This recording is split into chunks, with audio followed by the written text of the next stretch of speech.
Atos, capítulo 9, a partir do versículo 1. Estarei lendo, os irmãos estarão acompanhando. Diz assim a palavra de Deus: E Saulo, respirando ainda ameaças e mortes contra os discípulos do Senhor, dirigiu-se ao sumo sacerdote e pediu-lhe cartas para Damasco, para as sinagogas, a fim de que se encontrasse alguns daquela seita, quer homens, quer mulheres, os conduzisse presos a Jerusalém. E indo no caminho, aconteceu que, chegando perto de Damasco, subitamente o cercou um resplendor de luz do céu. E caindo em terra, ouviu uma voz que lhe dizia: Saulo, Saulo, por que me persegues? E ele disse: Quem é, Senhor? E disse o Senhor: Eu sou Jesus, a quem persegues. Duro é para ti recalcitrar contra os aguilhões. E ele, tremendo e atônito, disse: Senhor, que queres que eu faça? E disse-lhe o Senhor: Levanta-te e entra na cidade, e lá te será dito o que te convém fazer. E os homens que iam com ele pararam espantados, ouvindo a voz, mas não vendo ninguém. E Saulo levantou-se da terra, e abrindo os olhos não via ninguém, e guiando-o pela mão, o conduziram a Damasco. E esteve 3 dias sem ver, e não comeu nem bebeu. Vamos orar. Senhor, te glorificamos, ó Deus, pelo teu imenso amor, pela tua bondade, Pai, porque sabemos, ó Pai, que se não fosse o Senhor, nós não estaríamos aqui, ó Deus. Reconhecemos, ó Pai, nossa imperfeição, ó Deus, sabemos, ó Pai, o quão limitados somos, e por isso, ó Deus, rogamos a Ti, Pai, que Tu manifestes mais uma vez, ó Pai, a Tua graça no sentido, ó Deus, de nos conduzir, ó Pai, na interpretação do texto, ó Deus, iluminando, Senhor, os olhos do entendimento, a fim de que possamos, Pai, expor com fidelidade a Tua Sagrada Escritura, Deus, de modo que assim, Pai, compreendamos e venhamos também a pô-la em prática para a glória do Senhor. Meu Deus, em nome de Jesus, é o que nós pedimos e desde já te agradecemos. Amém. Você pode se assentar. Irmãos, há palavras que nós usamos, expressões que nós usamos no dia a dia, que por vezes nós usamos de maneira indiscriminada, sem pensar, na verdade, no significado, no sentido exato. Um exemplo disso é a expressão de encontro. Talvez, aparentemente, não haja diferença para você. Talvez você pense: poxa, de encontro e ao encontro é a mesma coisa, né? Muitas pessoas usam assim de maneira indiscriminada, né? O Senhor vai de encontro o fulano, né? Só que, irmãos, não sei se os irmãos já viram alguém relatando uma colisão entre 2 veículos, né? Mas geralmente, quando se fala de colisão, nós falamos de um veículo que vai de encontro ao outro. Por que essa distinção? Por que não ao encontro? Porque de encontro, irmãos, tem a ver com choque, colisão, com brabeza mesmo, oposição, tem a ver com oposição. Mas ao encontro já dá a ideia de concordância, dá a ideia de ir em direção a alguém, dá a ideia de ser favorável. Então há uma diferença. Quando nós oramos, né, Senhor, vai de encontro, a gente está pedindo para Deus vir com brabeza e colidir com a pessoa num choque, e pancadaria, né? O Senhor vem de encontro. O que é isso? Né? O Senhor vai ao encontro daquela pessoa, supre as suas necessidades, né? Porque ao encontro já demonstra esse caráter favorável, um aspecto favorável. Claro que isso é língua portuguesa, né? A Bíblia foi escrita, no Novo Testamento foi escrita em grego, mas isso nos faz pensar, porque muitas vezes nós empregamos essas expressões, mas aí precisamos pensar, além das expressões estão as atitudes e a disposição do coração. Quando quando estamos nos relacionando com o outro, sobretudo com aqueles que professam a mesma fé, mas também com aqueles que não professam a fé, nós nos pegamos mais vezes indo de encontro ou ao encontro. É isso que nós precisamos refletir. No texto que nós lemos, nós vemos um homem que estava indo de encontro. Ele estava indo de encontro aos cristãos. porque ele queria realmente colidir, ele queria fazer oposição, ele queria matar, ele queria prender. E nós precisamos pensar qual tem sido a nossa postura nas nossas relações de um modo geral. Temos a intenção de colidir, temos ido de encontro ou temos ido ao encontro? Temos, tal como Jesus nos ensinou, sido pacificadores, promotores da paz? É isso que eu quero pensar com os irmãos nesta noite. De encontro ou ao encontro? Primeira coisa que quero destacar sobre essa temática de encontro ou ao encontro é que quem vai de encontro geralmente fere os outros. Porque o exemplo que a gente citou revela isso de maneira bem evidente, no exemplo da colisão dos veículos. Lembro-me, né, quando eu e Bianca, nós fomos, um carro bateu no nosso, estava parado no sinal, foi uma coisa violenta, né? O carro veio de encontro, bateu na traseira. Se nós não estivéssemos de cinto, realmente nós ou estaríamos desfigurados ou mortos, né? Velocidade muito alta, né? Bateu a gente parado. Então a gente vê que as pessoas saem feridas, né? De alguma maneira, né? Há alguma ferida quando alguém vai de encontro. Na história que nós lemos, irmãos, nós vemos que a alegria da conversão de multidões, o júbilo do eunuco no final do capítulo 8 é interrompido por um lembrete. O lembrete é: enquanto a igreja vai ao encontro dos não crentes, pregando o evangelho, há sempre alguém indo de encontro à igreja. A perseguição nunca cessa. Há sempre alguém indo de encontro à igreja. Veja, parecia que tudo ia bem, porque Filipe foi a Samaria, pregou, multidões se converteram. Depois Deus o levou para pregar aquele etíope no caminho ali que ia de Jerusalém, um caminho que levava a Gaza, um caminho que estava deserto. Ele pregou aquele homem, o homem se converteu. Depois Deus o levou de uma maneira que nós não conseguimos explicar, a Bíblia não deixa claro, mas o texto diz que ele foi arrebatado e foi levado para um outro lugar, e ele foi pregar o evangelho, parecia que estava indo tudo bem, mas de repente, irmãos, aparece essa observação. Parece, irmãos, pensa bem, se a gente tirasse aqui esse momento, dava para fazer uma conexão direta com o capítulo 10 de Atos, porque no capítulo 10 Pedro vai pregar na casa de um gentio. Pensa bem, se a gente seguir a lógica da narrativa, a gente vai vendo que, poxa, Filipe pregou aos samaritanos, depois prega ao etíope, alguém que foi para a Etiópia para divulgar o evangelho também. No capítulo 10 Pedro vai pregar a Cornélio, e não faria todo sentido que a coisa fosse fluindo assim, mas Lucas achou por bem colocar no meio desse relato a narrativa em que Paulo persegue os cristãos, mas tem um encontro com Cristo. Então, irmãos, diante dessa história, diante dessa interrupção, desse parêntese aqui que Lucas abre, nós vemos a condição em que Paulo se encontrava. O texto diz: e Saulo. É importante a gente frisar mais uma vez, né, irmãos, que Paulo nunca trocou de nome. Saulo, na verdade, era a forma grega do nome hebraico que ele tinha. O nome dele era Saul, né? Ou no hebraico Shaul. Então a forma grega era Saulos, né? Daí Saulo aparece aqui. Se o irmão perceber, vá comigo aí a Atos capítulo 13, que o irmão vai ver que o texto vai dizer que Paulo tinha dois nomes. Assim como a gente vê que tinha Jesus cognominado Barsabás, tinha várias outras pessoas que tinham outros nomes.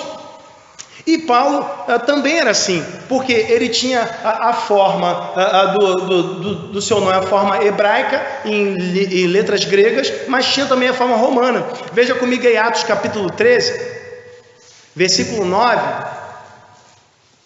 diz assim: todavia Saulo, que também se chama Paulo. Saulo também se chama Paulo. Ele não mudou o nome de Saulo para Paulo, ele também se chama Paulo. Isso depois dele se converter. depois dele se converter, ainda é chamado de Saulo e Paulo ao mesmo tempo, porque eram formas de como as pessoas se referiam a ele, a forma romana, a forma grega, mas o nome dele era hebraico, o nome dele era Saul. Então nunca houve mudança de nome. Mas enfim, esse homem chamado Saulo por alguns, Paulo por outros, esse homem, o texto diz que ele estava respirando ainda ameaças. A imagem que Lucas traz às nossas mentes é de um cavalo de guerra. Os irmãos já viram nos filmes, nos desenhos, aqueles cavalos de guerra, normalmente com couraças metálicas, que eles ficam bufando, né? Fica até saindo ali uma fumacinha ali. Então, não sei se os irmãos já viram desenhos ou filmes assim. Eu já vi, de repente talvez os irmãos não tenham visto. Mas o cavalo de guerra, normalmente ele fica bufando. Paulo aqui, a imagem, a linguagem que Lucas emprega, não está chamando Paulo de cavalo, mas ele está dizendo que tal como um cavalo de guerra, bruto, preparado para o combate, Paulo estava. Até o seu hálito era hostil, e a sua hostilidade tinha um endereço. Ele diz que ele respirava ameaças e mortes contra os discípulos do Senhor. Veja, Paulo, ele julgava estar fazendo a vontade de Deus, assim como muitos pensavam também naquele tempo. Jesus fala em João, capítulo 16, ele diz que alguns entenderiam que matando um cristão, expulsando ele da sinagoga, estaria prestando um serviço ao Senhor.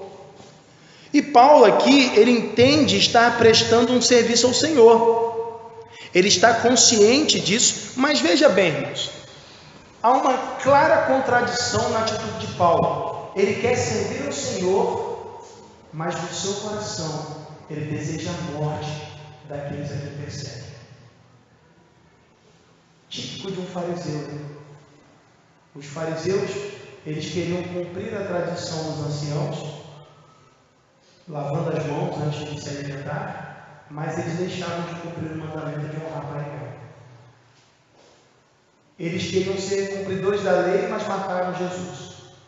E Paulo, querendo se prestar um serviço ao Senhor, ele guardava a ira no seu coração, com o desejo de matar os discípulos do Senhor. E Jesus, em Mateus capítulo 5, ele fala sobre isso, versículos 21, 22, Jesus fala, olha só, aquele que no seu coração se encolerizar contra o seu irmão já cometeu homicídio. Então Paulo, no seu desejo de servir ao Senhor, ele transgrediu o mandamento, porque ele queria ir de encontro, ele queria ferir pessoas. Por causa da sua religiosidade, ele estava disposto a machucar aquelas pessoas, a levar sofrimento a elas.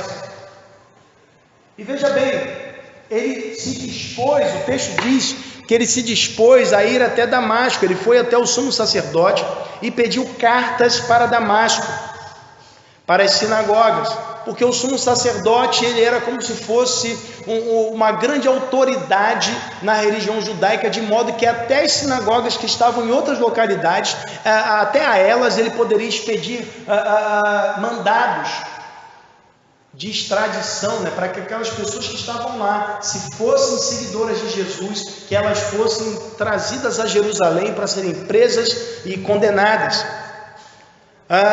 Mas veja bem, né, o texto diz que ele pediu cartas para Damasco. A distância entre Jerusalém e Damasco era mais ou menos 300 quilômetros, longe pra caramba. Imagina só, né, naquela época, poxa, havia algumas viagens feitas a pé, outras feitas a cavalo, a camelo, mas mais ou menos a viagem levaria aí uma semana, mas ele estava disposto a percorrer um longo caminho só para trazer sofrimento àquelas pessoas.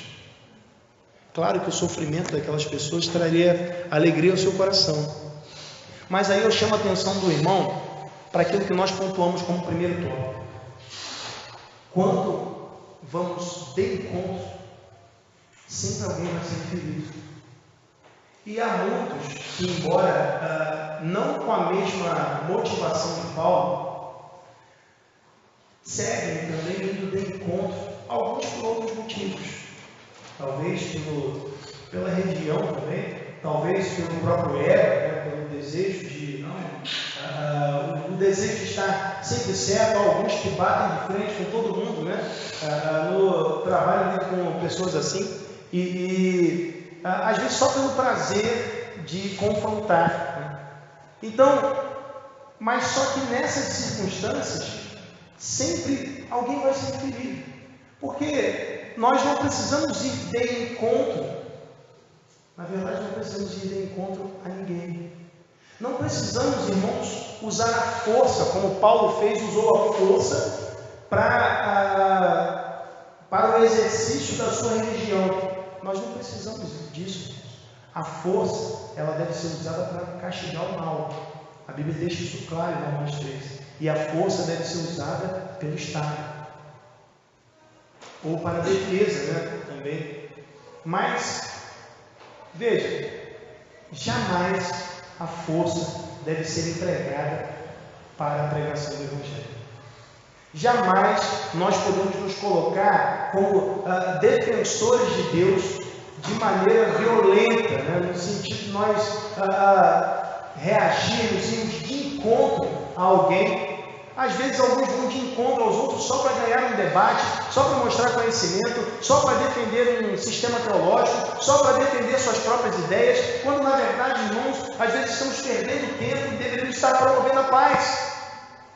Paulo, depois ele lamenta esse período em que ele estava procurando ferir pessoas, prender pessoas, porque ele entende que nada disso edificava, nada disso traz edificação.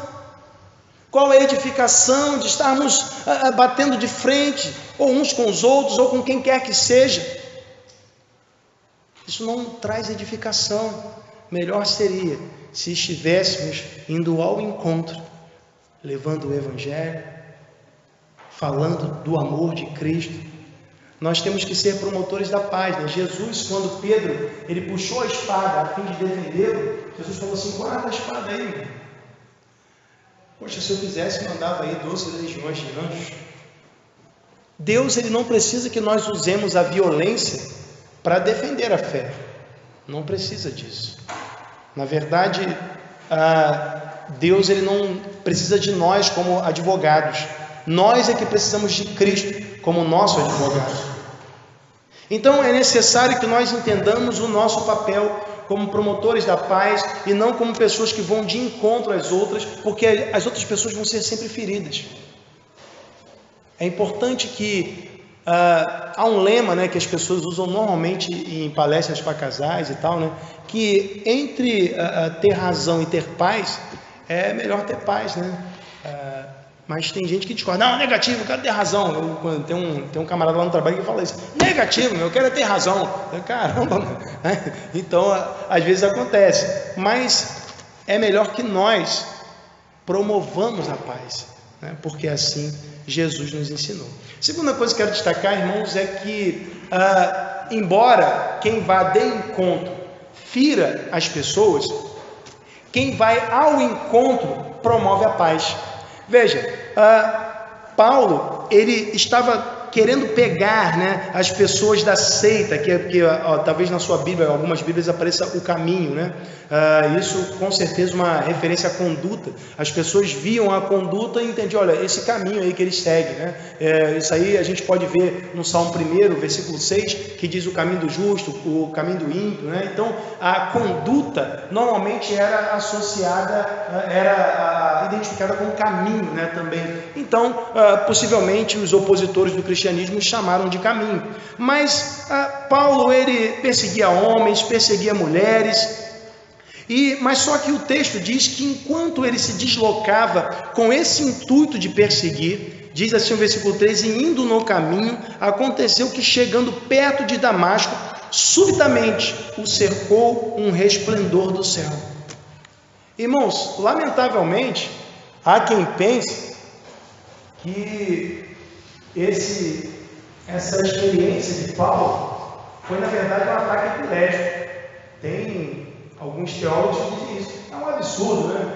O sol estava forte, meio-dia, né? É um absurdo isso. Mas tem gente que é assim. Essa turma aí, geralmente são teólogos liberais, que a gente às vezes menciona para os irmãos aí. Liberal é a mesma turma que defende pastorado feminino, é a mesma turma. Essa turma gosta de umas coisas estranhas, né? Mas tem gente que defende isso. Agora, uma outra coisa que eu quero chamar a atenção, antes de entrar na questão do tópico mesmo propriamente dito, irmãos, os irmãos estão vendo aí no texto dizer que Paulo caiu do cavalo? Versículo 4 diz assim: caindo em terra, ouviu uma voz que lhe dizia: Saulo, Saulo, por que me persegues? Cadê o cavalo? Os irmãos encontraram aí o cavalo? Eu não encontrei, né? Porque o cavalo não está aqui, né? Mas, né, geralmente é aquela, porque Paulo caiu do cavalo. Pode ser que ele estivesse a cavalo? Pode ser que ele estivesse a camelo, pode ser que ele estivesse a jumento, pode ser que estivesse a pé. Havia viagens que as pessoas faziam a pé. E é muito provável que fosse assim, né? Porque, veja, no versículo 8, o texto diz que ele foi guiado pela mão e conduzido a Damasco. Poxa, se tivesse cavalo, não precisava guiar ele pela mão até Damasco, era só jogar na garupa lá do cavalo e seguir em frente, né? Então é bem provável que não tivesse cavalo aqui, mas também é algo que aparece às vezes nas pregações.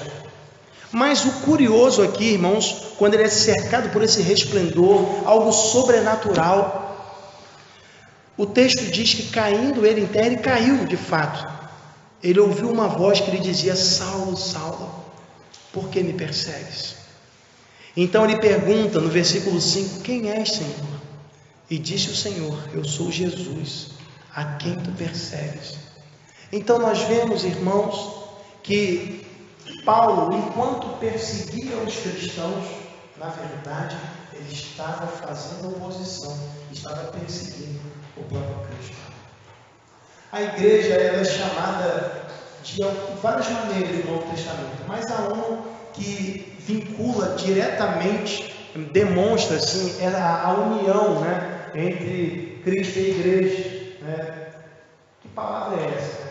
A igreja é o corpo de Cristo. Se a igreja é o corpo de Cristo, perseguir a igreja é a mesma coisa que perseguir a Cristo. Por isso que Jesus fala: Saulo, Saulo, por que me persegues? Mas o interessante nesse relato, irmãos, é que embora Paulo estivesse indo de encontro, Jesus vai ao encontro. Jesus não tem a intenção de ferir Paulo. Jesus não tem a intenção de aniquilar Paulo. Jesus tem a intenção de apresentar a Paulo a verdade. Porque até então, ele não tinha consciência de que estava combatendo contra o próprio Deus.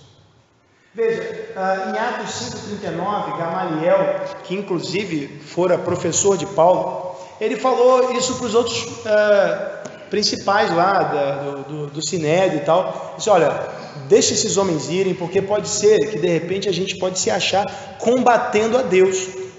Perseguindo esses homens, podemos estar combatendo contra Deus. E era justamente o que Paulo estava fazendo. Ele estava combatendo Deus. Mas Deus, ao contrário, irmãos, até porque seria uma luta desigual, Deus, ao contrário, ele vai ao encontro de Paulo. E veja que diferença. Paulo, ele vê um resplendor, Deus fala com ele, Jesus, o Deus encarnado, agora como Cristo glorificado, vai ao encontro dele, fala com ele. Veja como o encontro é pacífico, diferente dos encontros de Paulo com os cristãos, quando ele lançava os cristãos na prisão. Irmãos, Deus não nos trata como nós merecemos, porque se Deus nos tratasse como nós merecemos, irmãos, nós nem estaremos aqui. Veja, Cristo vai ao encontro de Paulo, enquanto Paulo ia de encontro à igreja, que na verdade era o mesmo que ia de encontro a Cristo. Mas nisso nós vemos a graça de Deus. Nisso nós vemos esse amor que não conseguimos compreender nem explicar. Mas vemos um amor que nós devemos imitar. Porque assim como Cristo foi ao encontro de Paulo, nós também devemos ir ao encontro dos outros, ao encontro dos nossos irmãos, ao encontro dos não crentes, sempre dessa forma pacífica, com amor, com graça. Ainda que o outro não mereça, devemos ir ao encontro. E veja como também é interessante, há uma metáfora aqui também, uma linguagem figurada aqui no finalzinho, que diz assim no versículo 5: duro é para ti recalcitrar contra os aguilhões. Veja, recalcitrar é confrontar, é resistir.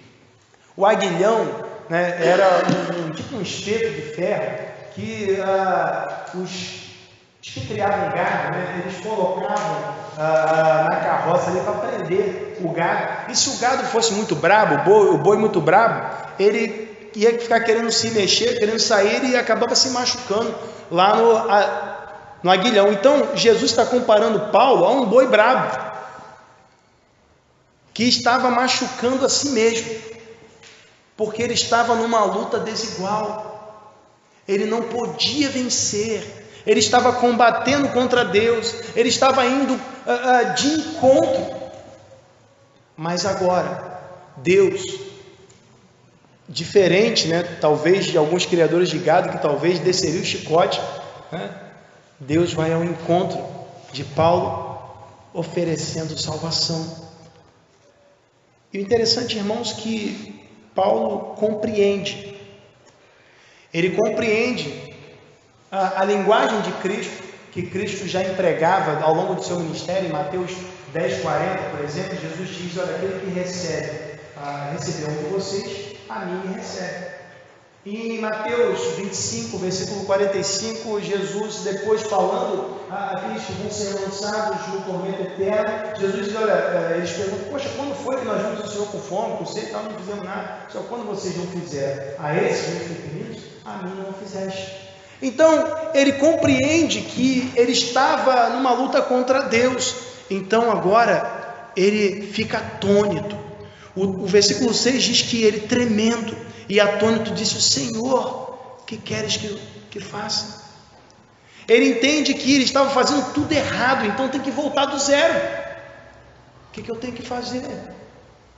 Então disse-lhe o Senhor: levanta-te, entra na cidade, e lá te será dito o que te convém fazer. Veja, Paulo já havia escutado o sermão de Estevão, já havia escutado outras pessoas falando sobre a ressurreição de Jesus, mas ele não acreditava nisso. Até porque a pregação do Evangelho causava uma desarmonia na sua religião, na sua fé, e isso o incomodava, e por essa razão ele ia ao encontro dos cristãos. Mas agora, tendo esse contato com Jesus, com o Cristo glorificado, ele vê que realmente a ressurreição de Cristo era uma verdade. Então agora, irmãos, não há mais nada a fazer. Ele não está mais disposto a perseguir, mas a fazer o que Jesus disser. E também nós, irmãos, quando nós nos convertemos, quando nós temos esse encontro com Cristo, não podemos estar mais dispostos a irmos de encontro ao outro, a ninguém, a quem quer que seja. Nós devemos ser promotores da paz, temos uma postura pacífica, porque nós temos que fazer o que o nosso mestre disser, não importa o que seja. Se ele nos diz para perdoarmos, nós temos que lutar, buscar forças nele para perdoarmos. Se ele diz para mantermos bons relacionamentos, para amarmos até os nossos inimigos, assim devemos fazer. Mas nós não devemos ter inimigos, não devemos guardar mágoa no coração. Na verdade, devemos agir no sentido contrário. Nós devemos ir ao encontro e não de encontro. Porque às vezes, irmãos, nós não vamos de encontro fisicamente, mas estamos indo de encontro mentalmente. Às vezes guardando maus sentimentos, maus pensamentos em relação aos outros, quando na verdade o comportamento que Cristo espera de nós é que nós, tal como Paulo, ainda que no passado tenhamos sido bois bravos, nos rendamos ao senhorio dele. E também, a exemplo de Cristo, nós devemos ir ao encontro também daquelas pessoas que aparentemente são bois bravos também, e pregar o Evangelho para eles. Porque, veja, essa manifestação do Cristo glorificado, ela acontece 4 vezes nas Escrituras. Nós vemos na transfiguração, Mateus 17, nós vemos na visão de Estevão ali em Atos capítulo 7, nós vemos nesse episódio e vemos em Apocalipse capítulo 1, João tendo uma visão do Cristo glorificado, com esse resplendor. Claro, Cristo ressurreto aparece aos discípulos, nós sabemos disso, mas essa visão resplandecente, ela aparece 4 vezes apenas. Jesus não vai fazer essas coisas hoje em dia, irmãos. Nós é que temos que pregar o Evangelho. A tarefa, Cristo ascendeu aos céus. Agora a tarefa de apresentar o Evangelho é do seu corpo. É o corpo de Cristo que deve representá-lo nesse mundo. É o corpo de Cristo que deve atuar aqui na terra. É o corpo de Cristo que deve ir ao encontro dos Saulos da vida. É o corpo de Cristo que não deve temer, ainda que eles sejam de semblante duro e obstinados de coração. É o corpo de Cristo que deve anunciar o Evangelho, deve ir ao encontro falando do amor de Cristo, porque por esse amor nós fomos alcançados. E a terceira coisa, irmãos, que quero destacar é que não importa se nós fomos de encontro ou ao encontro, o mais importante é ter um encontro com Jesus Cristo. Veja, até aquele momento, Paulo ele tinha poder, naturalmente, porque estava atuando como um delegado ali do Sinédrio para prender, para matar. Paulo ele tinha cultura, ele tinha muito conhecimento, havia estudado na Universidade de Tarso. Paulo tinha dinheiro, o seu pai inclusive tinha dinheiro também, porque o seu pai comprara a cidadania romana. Paulo fala: eu sou cidadão romano desde nascença. Paulo tinha dinheiro porque fazer tendas naquela época, que era o ofício de Paulo, era um trabalho lucrativo. As pessoas não tinham tantas casas como hoje, então fazer tendas era um negócio lucrativo. Então ele tinha dinheiro, poder, cultura, mas não tinha Cristo. Então, com tudo isso, ele se destacava na comunidade judaica, mas ele continuava sendo um miserável pecador. Ele continuava sendo um ignorante, como no texto que nós lemos de 1 Timóteo capítulo 1. Ele precisava de Cristo. Então, irmãos, às vezes o homem pode ter tudo, boa educação, pode ter dinheiro, pode ter poder, mas sem Cristo, mesmo que ele saiba muito a respeito das Escrituras, é como um cego que conduz outros cegos. Paulo estava assim. Paulo ele estava cego e conduzindo outros cegos, perseguindo Cristo, sem nem ao menos se dar conta de que Cristo era o próprio Deus. Então, irmãos, ele tem um encontro com Jesus, Jesus vai ao encontro dele, e Jesus diz a ele o que tem que fazer. Nesse momento, Paulo entende Jesus como o Senhor, porque espera que ele dê a direção. Mas o versículo 7 também destaca que os varões que iam com ele pararam espantados. Eles ouviram a voz, mas não viram ninguém. E é interessante, irmãos, que em Atos capítulo 26, no versículo 14, quando Paulo relata esse mesmo episódio, ele diz que na ocasião todos caíram por terra. Todos caíram, os que estavam com ele. Além disso, nós vemos que todos ouviram a voz. Então, irmãos, nós concluímos que a experiência, embora não tenha sido completa para todos, ela foi marcante, foi impactante para todos. Porém, não há nenhum relato de que aqueles homens, eles se renderam aos pés de Cristo. Mas Paulo, ele compreendeu. Então nós entendemos, nós percebemos que, por mais, irmãos, que Cristo vá ao encontro de alguém através do seu corpo, como se faz hoje, levando o Evangelho àqueles que podem ser impactados, mas talvez não se rendam aos pés de Cristo. Talvez sejam até educados e não estejam indo de encontro a Cristo no sentido de perseguir os cristãos ou a igreja, mas também não estão indo ao encontro de Cristo no sentido de se render a seus pés. Porque ouvem o Evangelho, às vezes até são impactados por algumas mensagens, como eles foram impactados por essa experiência. Só que por mais que tenham experiências, nunca se rendem aos pés de Cristo. E por isso, volto a dizer, mais importante do que ir de encontro ao encontro, é ter um encontro com Jesus. Então, irmãos, nós vemos que Saulo, ele se levantou da terra, ele abriu os olhos e então percebeu que estava cego. E aí, irmãos, nós pensamos, quando você vê um clarão, acho que uma reação instintiva é nós ou fecharmos os olhos ou nós taparmos os olhos, porque os nossos olhos, eles se sentem agredidos, então nós tentamos tapar. Então, evidentemente, fisicamente, ele não deveria estar cego, ele deveria se proteger, mas nós percebemos que o que aconteceu não foi um fenômeno físico. O que aconteceu foi uma intervenção do próprio Deus. Deus interveio e ele fez com que Paulo ficasse cego. E o texto diz que ele teve de ser guiado pela mão. Irmãos, veja bem, o homem que capturava cristãos, agora estava capturado por Deus, porque estava cego e não podia conduzir nem a si mesmo, precisava ser conduzido.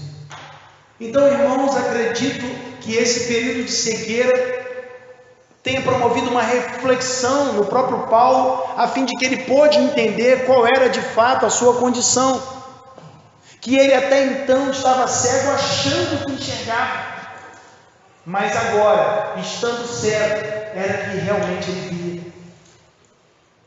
Então, irmãos, isso mostra para nós que Cristo, ele tem muito mais para nos oferecer do que meramente benefícios materiais ou físicos, porque mesmo Paulo estando cego nesse momento, agora tudo era diferente, tudo tinha mudado. E é melhor estar cego com Cristo do que enxergar sem Ele. Então, quando nós avançamos, nós vemos que Paulo esteve 3 dias sem ver e não comeu e nem bebeu. Acredito que por conta da sua condição, do impacto que sofreu, ele não comeu e nem bebeu. O texto não menciona a palavra jejum, ele não estava jejuando, não era um jejum religioso, O texto só diz que ele não comeu e nem bebeu. E aí é interessante, irmãos, nós pensarmos que nesse momento, com certeza, diversos pensamentos ocupavam a mente de Paulo. Aquele que fora perseguidor, aquele que fora até mesmo assassino. Isso fica evidente nos versículos seguintes, quando o Senhor fala a Ananias, dizendo que ele vai encontrar Paulo, e afirma que ele está orando. Paulo está orando. Irmãos, imagina o turbilhão de pensamentos na mente daquele homem, em conflito. Poxa, mas eu vivi agora como? Então ele pede a direção de Deus. Da mesma forma, irmãos, nos momentos de conflito, nos momentos de dificuldade, após termos recebido Cristo como Salvador, nada substitui a oração. É necessário que conversemos com aquele que nos salvou, porque é Ele quem vai nos conduzir, Ele quem vai nos dizer para onde temos de ir. Por isso, irmãos, o mais importante é ter um encontro com Jesus Cristo. Porque somente a partir desse encontro é que iniciamos um relacionamento íntimo que dura por toda a eternidade. Porque não há como abandonar Cristo. A Bíblia diz que nem a morte, nem a vida, nem a altura, nem a profundidade, nem presente, nem porvir, principado, potestade, nada pode nos separar do amor de Deus que está em Cristo Jesus. Nós nunca abandonamos Cristo, porque realmente nos rendemos aos pés de ter um encontro com Ele. É preciso pensar: se eu estou disposto a abandonar a Cristo, será que tive um encontro com Ele? Porque talvez passamos a vida achando que estivemos indo ao encontro, quando na verdade estávamos indo de encontro. Como Paulo entendia estar servindo a Deus, quando na verdade estava combatendo o Senhor. É importante que nós pensemos e reflitamos como tem sido a nossa vida. Temos ido ao encontro ou de encontro, temos colidido ou temos ido em direção, temos buscado concordância, temos promovido a paz. Qual tem sido a nossa postura? Temos sido imitadores do antigo Paulo ou imitadores de Cristo? Como temos procedido? Temos ido de encontro ou ao encontro? De encontro às pessoas, de encontro à palavra de Deus, de encontro, de certa forma, do próprio Deus? Ou temos ido ao encontro daquele que precisa ouvir o Evangelho, ao encontro do nosso Senhor diariamente em oração e na leitura da sua palavra, ao encontro dos nossos irmãos nos relacionamentos, entendendo que somos membros uns dos outros? Irmãos, isso só é possível quando temos um encontro com Cristo, porque é Cristo quem nos transforma, quem nos faz cidadãos do reino dos céus. Vamos orar. Senhor, nós te glorificamos, te exaltamos, meu Deus, por essa oportunidade, Pai, de reflexão a respeito da tua santa palavra, porque sabemos, ó Deus, que precisamos, Pai, que o Senhor nos dirija, ó Deus, e a tua direção só encontramos na Sagrada Escritura. Por isso pedimos a Ti, Pai, que o Senhor a cada dia renove o nosso ânimo, Senhor, para que estejamos indo ao encontro das Escrituras, para que estejamos indo ao encontro do Senhor em oração, para que estejamos indo ao encontro do não crente, para que estejamos indo ao encontro de nossos irmãos, e que em hipótese alguma, ó Deus, estejamos indo de encontro uns aos outros, mas que o Teu nome seja glorificado através de nossas vidas, nas nossas relações, nos nossos pensamentos, em tudo, ó Deus, porque realmente, Pai, esse é o desejo de nossos corações, glorificar-te, ó Deus, em toda a nossa maneira de viver. Pai, conduza-nos assim, Pai. E nós só pedimos isso, ó Deus, porque um dia tivemos um encontro com Cristo. Porque, ó Deus, desde então, temos acesso direto por meio do nosso único mediador, que é Jesus. E por isso, Pai, em nome de Jesus, nós te pedimos e desde já te agradecemos. Amém.